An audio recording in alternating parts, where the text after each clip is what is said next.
All right, welcome to the Morgue Krypt Horror Fest, ladies and gentlemen. How you guys doing out there tonight? That tired, huh? Was yesterday that long? No.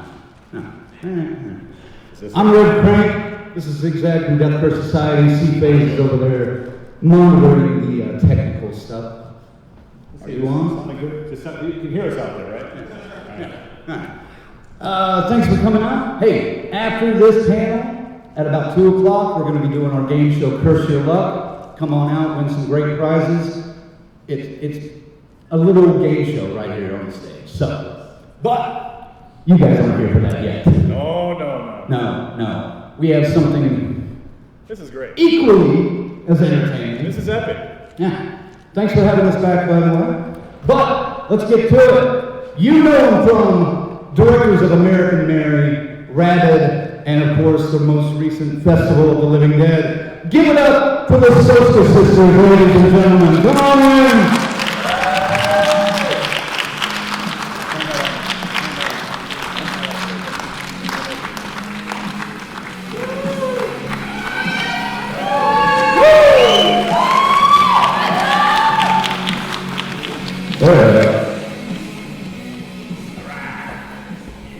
Wait, awesome. I feel like a pro. No, we can swear.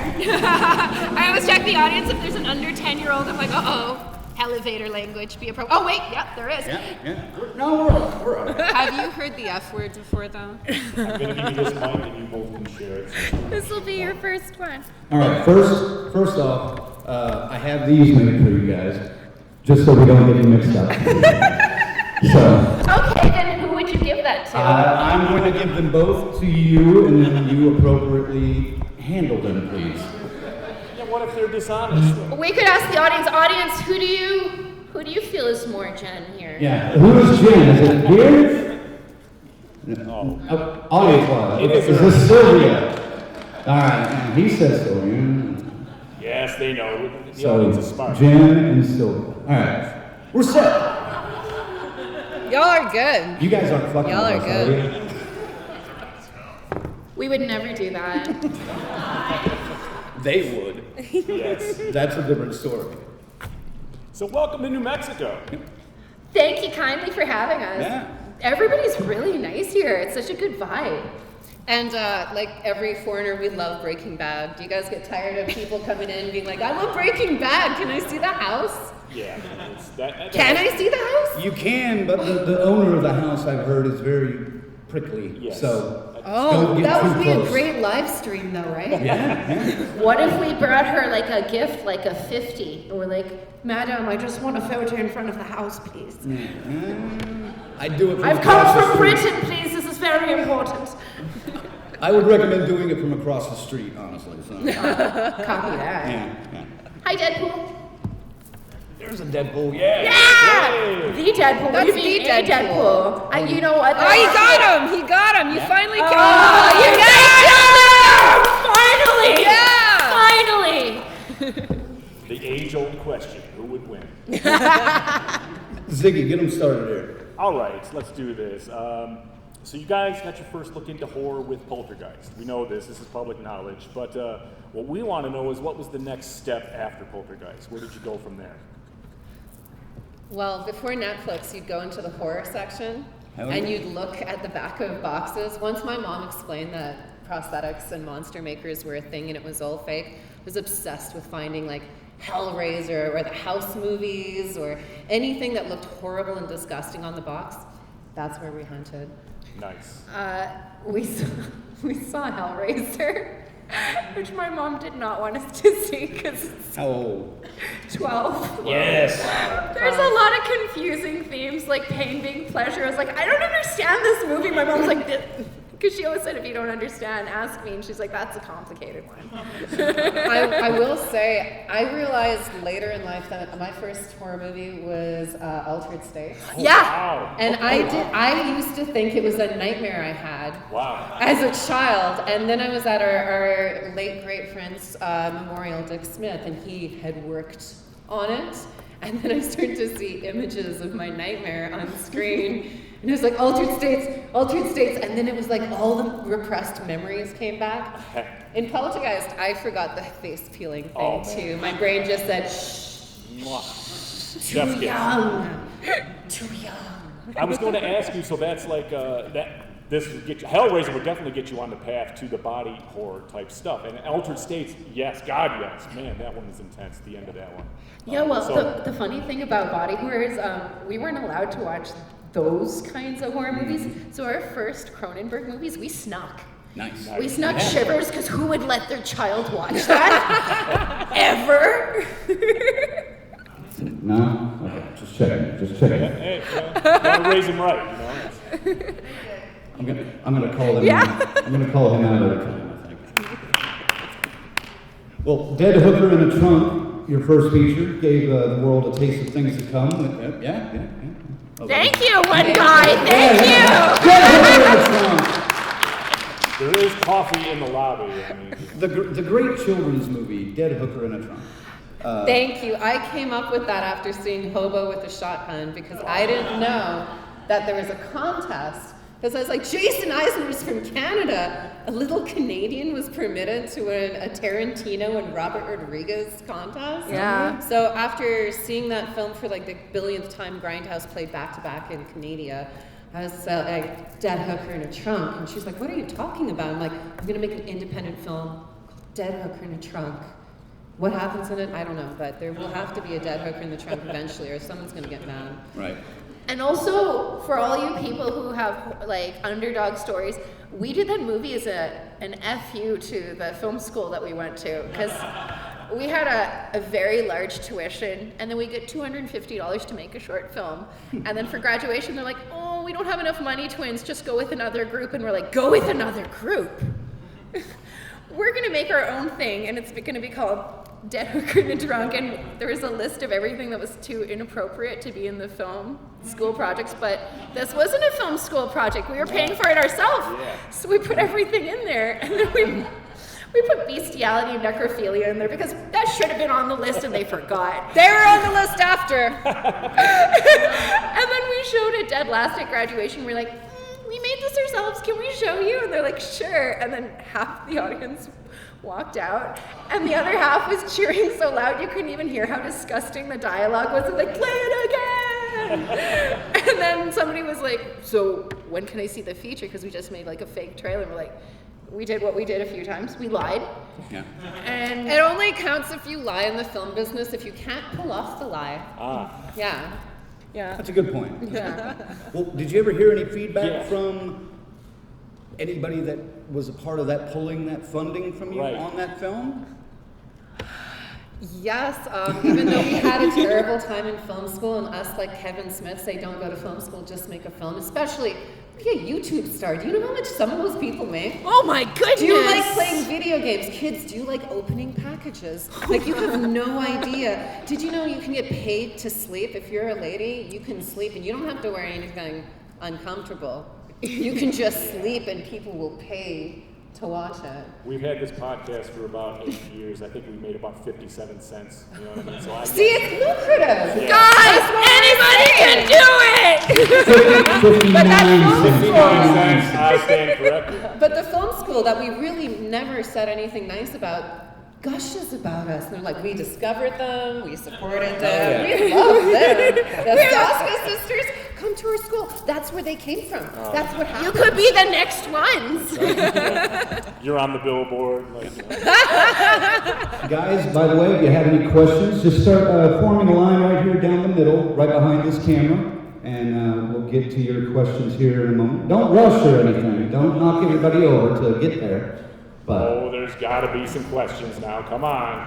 Here he all comes. right. There he is. We'll get to you here in just a minute. Ziggy, Yeah. Ziggy, I'm gonna head out there and start talking. But you ask one more question. I'll ask another question while you're getting ready. You can't have a good body horror film without the appropriate amount of shocking gore. And this is a statement here. How involved are you two with getting the effects and the gags you actually envision, like out of your crew and everything while you're writing and everything? How do you ensure this? What's the QA process for it? Well, a lot of people ask there's 2 directors. What the heck do the both of you do? What does Sylv even do? I know, it's puzzling. Well, Sylv doesn't obsess over the prosthetics because I never leave set once the movie starts. I'm there with the actors and the cinematographer and trying to ignore the 80s as I don't have time to shoot what I need to. She makes sure the prosthetics are there from conception to its natural end. She is there with the makeup artists. Well, Jen, you're the one who always makes sure my monsters show up on time. Well, I'm a bit of a prosthetic snob, so I would be watching like the most gruesome horror movie, and I'm like, I can see that it's a bit shiny, like where the prosthetic meets the skin, like. During a Serbian film, though, Jen. During a Serbian film, I did not, like, the baby didn't line up for me, and I was like, if you're gonna do it, do it. If you're gonna do it, do it. I actually showed a Serbian film to my best girlfriend, and she was like, not as hardcore as I thought. And I was like, what? That is where we are as a society. What's happened to us? But, you know, prosthetics and stunts never get respected on the set, and they never realize how much prep time there is, because if a prosthetic looks good, they just assumed it was born good, because they travel unpainted a lot of the time, and then you paint them to the actor's flesh tone, especially whatever the flesh tone happens to be of the actor in that day.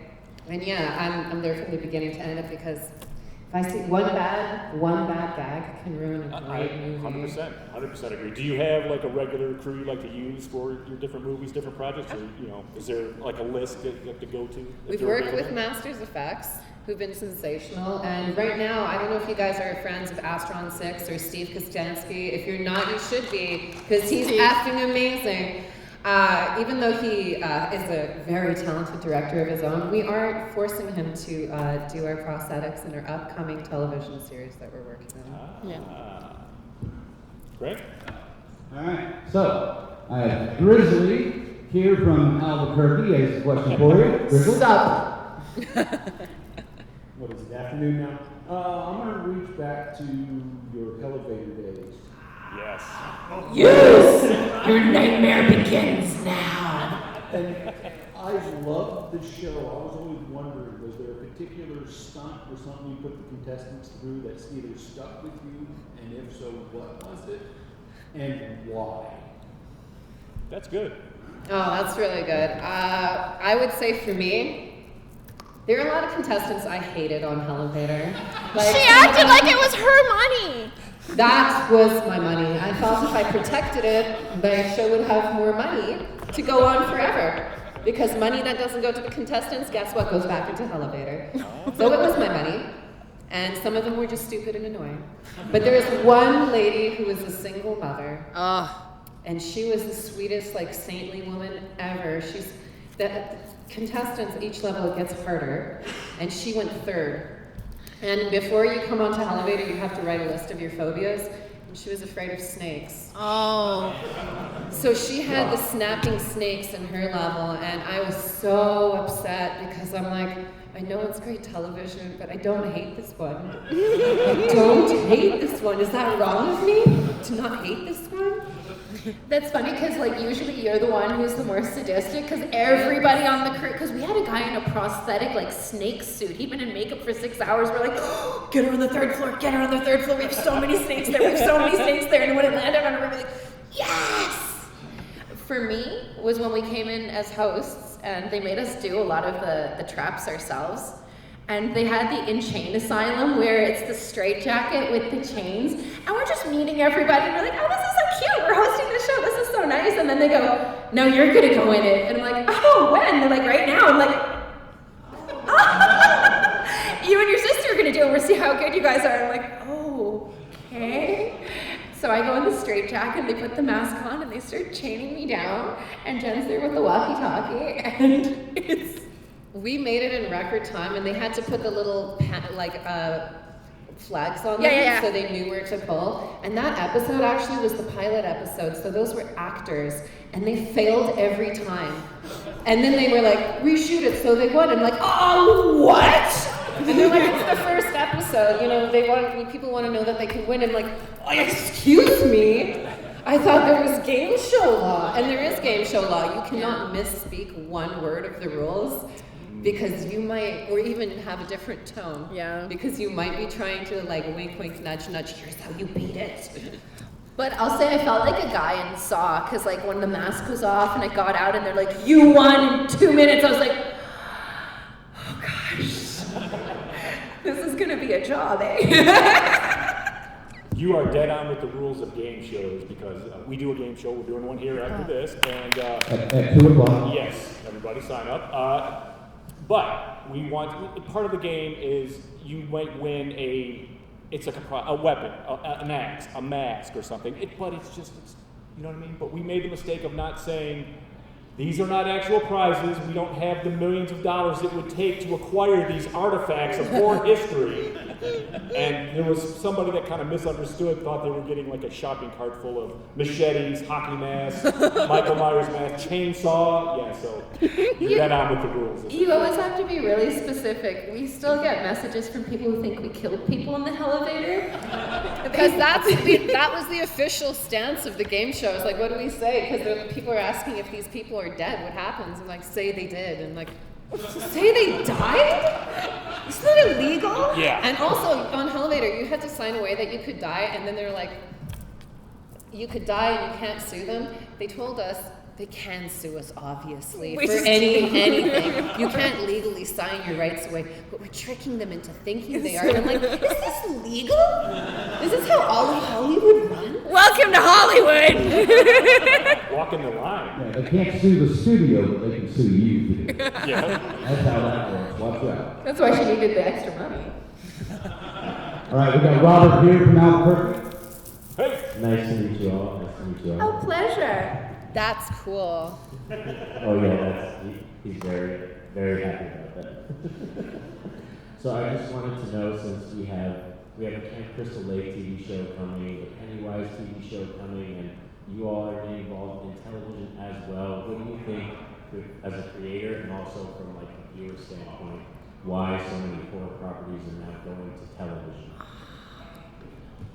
Wow. That is a really good question. No IP that's original is getting made right now because after the pandemic and after all the strikes, everyone's terrified to make anything. That's also why they aren't doing any comedies right now, because they think they're too controversial, because they're like, oh, jokes might make people not laugh. It's interesting because I think you can go a lot deeper with the characters. Like with Hannibal, I was like, oh, don't. And then I saw Hannibal, I was like, oh, give Brian Fuller all the money in the world and give him Starling and I want to know what happens. And I think it's also kind of like a fun treat to go back to your characters, like what Don Mancini did with Chucky. Like he had so much of his story to still tell, and he didn't know Chucky would become this whole thing. Also, Chucky TV show, rest in peace. I heard it got, that sucks. That sucks. That's what I was gonna say. I think launched it again because there's so many horror properties that have been just kind of waiting in the wings. Hostel is becoming a TV series. Yeah, with James Gandolfini. No, not James Gandolfini. So That would be sorry. incredible. Sorry. Paul Giamatti. Paul Giamatti, I'm sorry. Gandolfini. Another. They're practically twins. We'll forgive you. We'll forgive you. Never know what information you're going to pick up at a panel, folks. You never know. He is there. I had like the best scoop. But I think Chucky, reignited it because people started watching and going, did you know? I think also Twin Peaks reignited it too because they're like, David went people back. would watch a David Lynch directed Twin Peaks, and he even got fired off his own gosh darn show. That's true. Language. Oh, Yeah. Someone would be proud of you. The worst thing though was Netflix had an opportunity to do the very first David Cronenberg TV series, and it was because we got to remake Rabid, we got to work with his producers, and we got to read those scripts, and they're like, you're so good at adapting David for modern things. What do you guys think about this? And when we met David, I remember sitting across from him, and he was telling me how excited he was about his Netflix deal, and he said, I'm 75 years old, and this is the first time in my career I get to do something, and they said they aren't going to censor me, and I was like, wow. And then when he heard about the project next, they're like, we want to censor him. I was like, no! And I remember reading the 2 episodes, and I cried, and I actually gasped and jumped reading one part, and I'd never read anything like that. And I think they were too scared because his wife had just died, and you know how he doesn't he goes taboo, and he goes even farther. It was so personal and intimate about death. He's changed it into a movie called The Shrouds now, but man, we even had a meeting with the guy who said no to the project, and we were pitching at Netflix, and we're like, how could you pass that? And he's like, We didn't do well in that meeting. We're We like, so you canceled David Cronenberg. And he's like, we didn't know how to sell it. I'm like, what about the first TV series from Master David Cronenberg? Uncensored! Someone would have watched that? I don't think. You know the stuff you've greenlit at Netflix? Come on. I mean, if these people would just kind of come and walk through some of these events like this and just didn't see the hunger for the stuff. Just like look this. at it, right? But wait, how many followers does David Cronenberg have on TikTok right now? He's right now. Great question. All right, questions? Anybody else? Questions? We'll get you on. Hi, I'm Redcranke from Oklahoma. I guess I'll show you guys how to do this. If you know.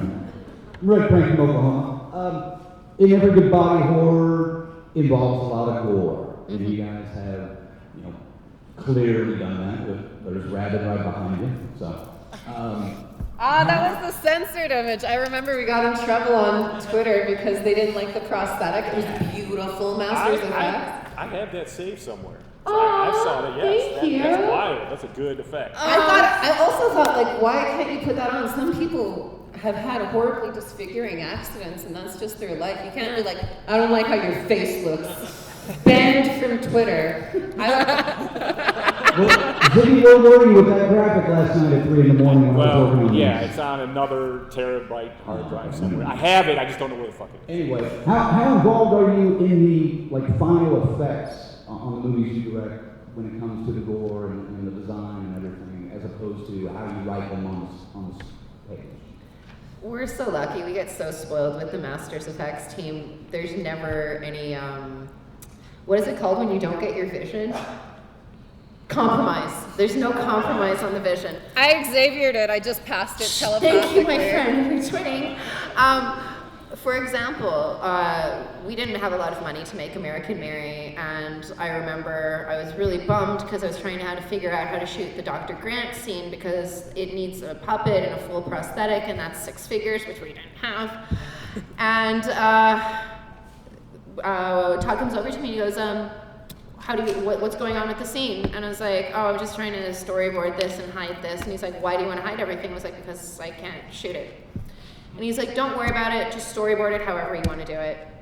And then we're at the office, and he goes, Dr. Grant's upstairs. And I was like, what, David? David isn't working today. Is he doing fitting? Is he doing makeup? I go upstairs, and it's a full puppet that you see in the movie.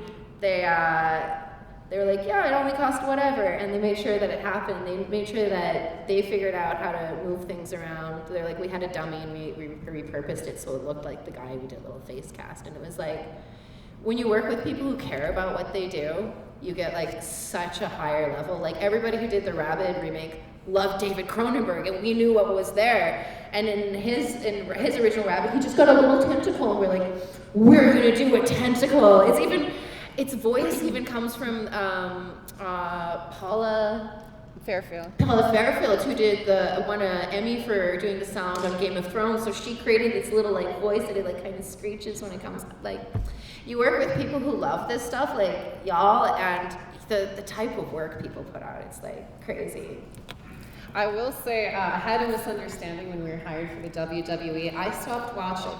Undertaker used to be my favorite, and sometimes he died. And one day I just got fed up of waiting for him to come back to life, and I left watching the Attitude Era. And then we got hired for See No Evil 2, and I was like, oh my goodness, Attitude Era, WWE. And they're like, oh, no. And it's like, I thought I'm making a rated R movie. And they're like, in theory, you're making a rated R movie because you can't release a horror movie without putting an R on it, without feeling like it's a real horror movie. But it isn't for us. I had to argue about the jugular with them. We could never agree on how much blood was in the human body. And I kept being like, what if I just do a take where I spill a little bit more, because visual effects blood is very expensive. Yeah, it and adds like, up. No. And when Masters Effects did this beautiful half neck slit on Catherine Isabel, and her head kind of Pac-Man's over. It had the appropriate amount of blood coming out, and they're like, no, you gotta put less in there. And then we spent so much money putting visual effects blood in because they were like, hey, it looks like there isn't enough blood. Yes! I know it doesn't look like there is enough blood. If someone was just giving direction of how much blood we needed, we could have had something. If we fix this in pre-production or on the day, like, what if we just had one take? It's like you refuse to even have the frame there, like, I'm not gonna let her be right. I'm not gonna let her be right. Right. Meanwhile, they're in the ring with a razor blade slicing their heads open. I have Jason here from Parts Unknown. Which kind of words? Jason! Big fan. Big fan. Thank you. You have incredible taste. Thank you for visiting Albuquerque. I have a question that everybody wants to know. Okay. Okay. Yeah. If you were half human and the other half hot dog, which half would be the hot dog? The upper half or the lower half? It feels ridiculous this is a question because it has to be the bottom half that's the hot dog. Right? It has to, like, to be a mermaid hot dog, that has to be what you want because otherwise you are just a walking phallic symbol with legs. That is, you are just a Ren and Stimpy gag for the rest of your life. Wait, is this, are you still formed the same, but now you're hot dog? Or are you just like literal wiener? I feel it's like centaur rules, right? To me, I thought it was like a cocktail one that you cut in half, and then like the two legs, like would be that. Like that was what I was envisioning, and that's how I would. Yeah. Because I need my mouth, and I couldn't if I was a hot dog. You've very existential questions, What sir. the fuck is wrong with you?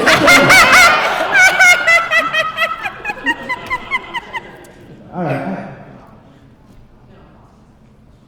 We have Desiree from Las Cruces. Hi, Desiree. Hi, it's such an honor. I think for mine, I would want to know what was your guys' most memorable project, like the goriest, one that you liked the most. Oh, Your wow. own kids, you know, they always put that question on me. Number one you want to go back to every single time, like this one, for sure. I would have to say American Mary. Really? Because that movie was so magical.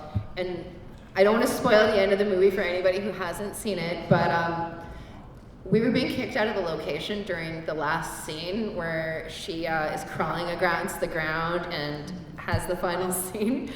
And Jen runs over to the person who owns the building and starts stalling. And we there's no volume, so we go MOS, meet out sound. And we're like, and Katie's like, I can fucking do this. I'm so sorry. She's like, I can do this. We can do this even if they're kicking us out. And I remember everybody just hauling butt to make it happen. And you watch the movie, you have no idea the chaos that was every moment we fought for. And I remember how fun it felt. It felt so punk rock, and like I'll meet people all over the world, and even if they've found me from a different movie like See No Evil or Elevator, they'll find American Mary and be like, whoa, I never seen anything like that. And that was like a big thing for us to make something that like, what would it look like for a female killer? Well, you piss off a woman, you're gonna get it. My favorite experience is not your favorite experience. Yeah. Vendetta. Oh! I got to kiss Dean Cain hello every morning. Yeah. That once upon a time, we hug everybody, and one of my friends that I've worked with before, Michael Eklund, showed up, and I gave him a kiss on the cheek. It was like, hi, how are you? And Dean's like, director, I actually have a problem. I have a bone to pick with you. And I was like, why? And he's like, he's number 3 on the call sheet, and I'm number 1, and I'm watching him get a kiss and them get a hug, and I didn't want a single kiss from you this whole time. I gave him a kiss on the lips, and then he's like, on the lips, fellas, in your face.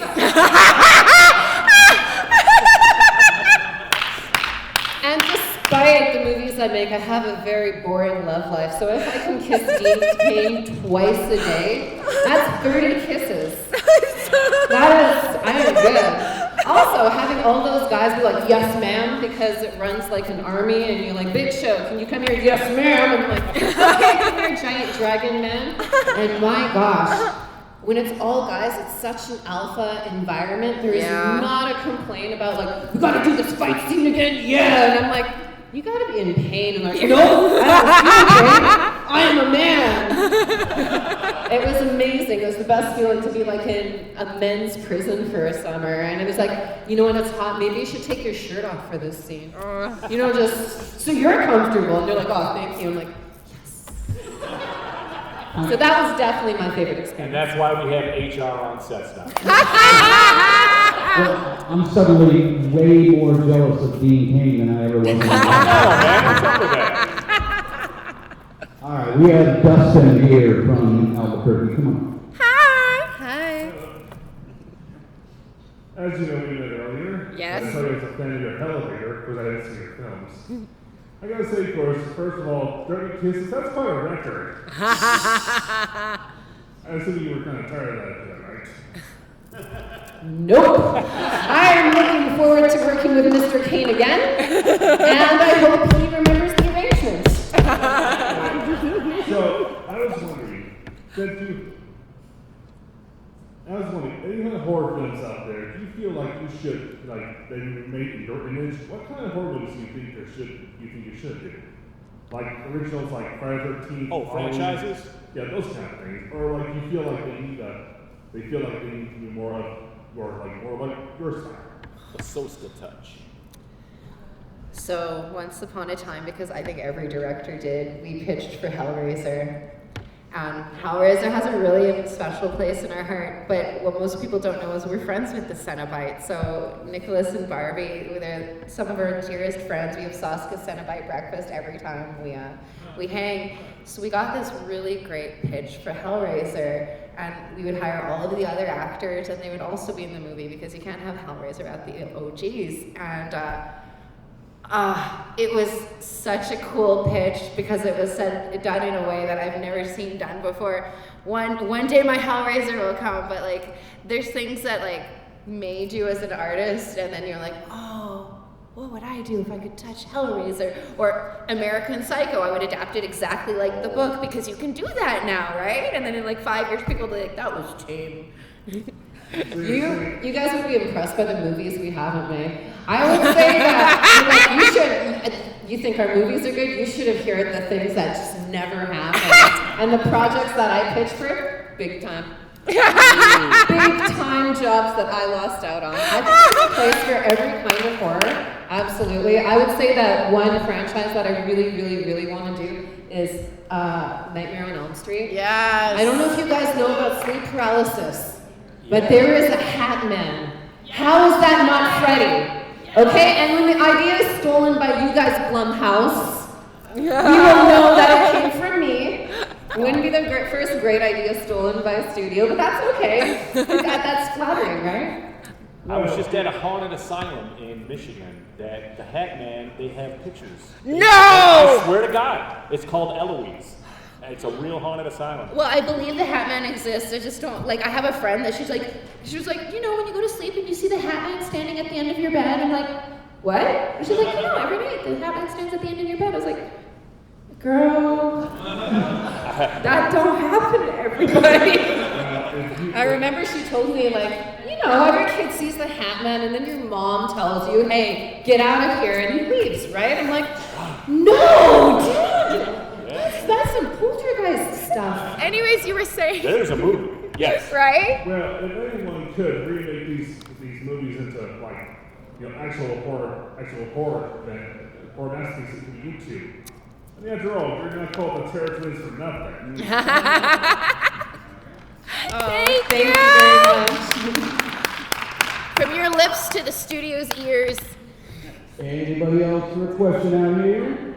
Let's flip it on its ear. You should do like a Ferris Bueller's Day Off in your style. That would be something like that. We want to do Hallmark so badly because they shoot so many in town, and that's like, no one's dying, there's no blood, no one's in the cold, everyone's just like inside, you know, wide, close-up, wide, like you don't barely even need a director. Action cut, that was great, you know, like, but no, because they're like, we have to put the little parentheses that says American Mary, and what if people Google that and see that film? Just by a show of hands, who has seen The Hat Man? You've seen The Hat Man! You've seen The Hat Man! Oh! You've seen The Hat Man! You've seen The Hat Man! Who here has had sleep paralysis? Yeah. That is literally a demon. I don't mean to scare you, but you need to raise your elevation for 3 days and get yourself a dream pillow. Look it up. You can make them yourselves. It's basically potpourri that it makes you smell nice stuff as you go to bed, and the demons hate it. Also, whatever your religion is, don't matter if you say, Saint Michael, watch me while I sleep, and you ask sincerely. I once told a non-believer to do that had sleep paralysis every night, and he's like, what magic did you do? And I'm like, listen, I can't tell you why it works, but it works. Hey. You ask yourself that. That's between you and whatever you conjured to watch you now. Looks like we got one more here from Emily from Albuquerque. So, Building on your Hallmark comments. You always shot like horror movies, so where would you put the blood and gore? well, that's the bummer thing about Hallmark, because they'll pretend to let you shoot cool stuff, and they'll shoot it, and then they cut it out of your edit, and you're like, like my one friend, he had like this like dark suicide, almost killed himself, alcoholic past, and then he went to the small town and met the girl, but they cut the backstory out. So he's like, why is my character acting so insane? They cut out the part where I had this tragedy and never referenced it. I just look like a bad actor. My running gag that the snow would be like blood and guts, it would keep like smacking people in the face. I would just shoot it like a horror movie too, someone with a knife cutting the cookies. They're already shot like horror movies. We need to know, and I think we all know this already, but we need to make it official. Where do you stand on the argument, practical effects versus the CGI? Is there any hope for CGI? Are we ever going to have anything that can stand and hold a candle to like the stuff we've seen? What do you think? It's like the hot dog question, guys. Practical is always better. You gotta look at Jacob's Ladder and The Thing to see that it's just a masterpiece. Yeah. To do it that way. Visual effects should be like cosmetic surgery. If it's there, you should know. It shouldn't be obvious. One of the best examples of bad CGI ruining a perfect makeup is Species. Oh. Steve Johnson, who also one of the greatest prosthetic artists ever, he also did Dr. Octavius's arms. Yeah. And they like chittered to each other. It was incredible. Slimer. Yeah, and then you have this CGI mess. Like the Species design was beautiful. Yeah. And if you ever meet Steve Johnson, he looks a lot like Robert Downey Jr. I mean, he acts very much like Tony Stark. So he definitely was like, I'm gonna make the sexiest alien y'all ever seen. And he did. But yeah, the visual effects in that absolutely ruin it. But I think you're gonna see a lot of AI right now because people can't afford to do like big things anymore, and you're gonna see a lot of. It's still bad, but I've heard people saying how good it's gonna be. Like I think Tyler Perry was gonna spend like $80 billion making his studio bigger, and they showed him where the tech is going. He's like, nope. So it's. I don't mean to Videodrome you guys, but be prepared. There's gonna be some weird stuff coming out. Have you guys seen BoJack Horseman? Yep. Yes. You remember how they scanned his face and they're like, no, we don't need Jim Carrey because he's hard to control. That's exactly how it is. And just watch.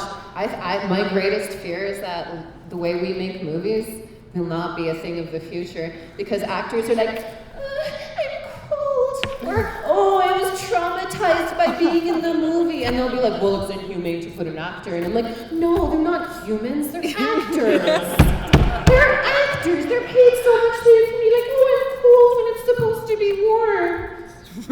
Ooh. Now take I this love chainsaw actors, by the away. way. You guys are great. Talking props. All right. In the last several years, you've redone David Cronenberg's Rabid, which we talked about, the iconic David Cronenberg a little bit already. Oh, I love him. You then did a spiritual sequel to George Romero's Night of the Living Dead with Festival of the Living Dead. Oh, it's such a trip. And, two icons to work within the worlds.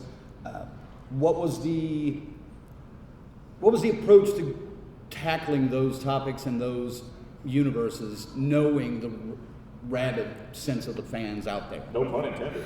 Yeah, no pun intended. Well, with Mr. Cronenberg, the film was being made without his involvement, and his wife had just passed away, and there was a lot of pressure to get him involved. And like, he's actually mourning. I'm not a ghoul. Like, let's leave him alone.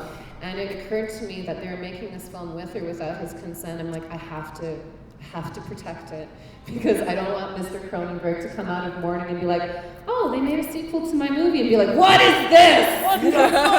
I am a master. I am Canada's treasure. No, could never do that. It's very humble. But I was like, we have to be involved, and he's one of our greatest heroes, one of our icons. So we knew that some people would hate it a lot, more than David's, but that actually made me happy, because sometimes people were like, David's is so much better. I'm like, yeah, I love David. But when David made Rabbit, nobody said it was a good movie. No, so it's nice now, people are saying, yeah, it's better than those shitty Soska Sisters. And it was a nice excuse to like delve into David Cronenberg. And plus, The Fly was a remake, so we thought we were safe, which we kind of were. And then after Rabbit was done, he sent his producers to see if we embarrassed him.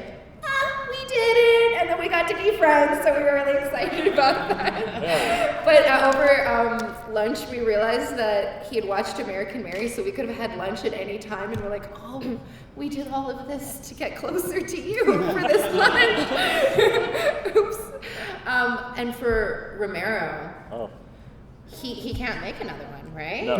And Garth was involved. We got Suzanne Romero's blessing, which was really important, and it was crazy, because like, talk about like, Night of the Living Dead is one of the best horror movies, if not the best movie ever made. So no pressure. At least the cornerstone, one of the cornerstones. Yeah, absolutely.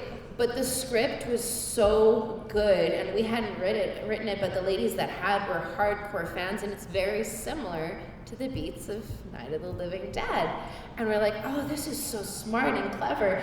And it follows Ben's grandchildren, and the zombie incident or ghoul thing happened years and years ago. And every year they have a Burning Dead Man festival. But you know how outdoor music festivals are. If they forgot about the zombies and they're just like, oh, whatever. But in the original one, it was a meteor. So there's a TikTok challenge where they're snorting meteor dust, and oh no, zombies again. So we tried to do everything like George would have been like proud.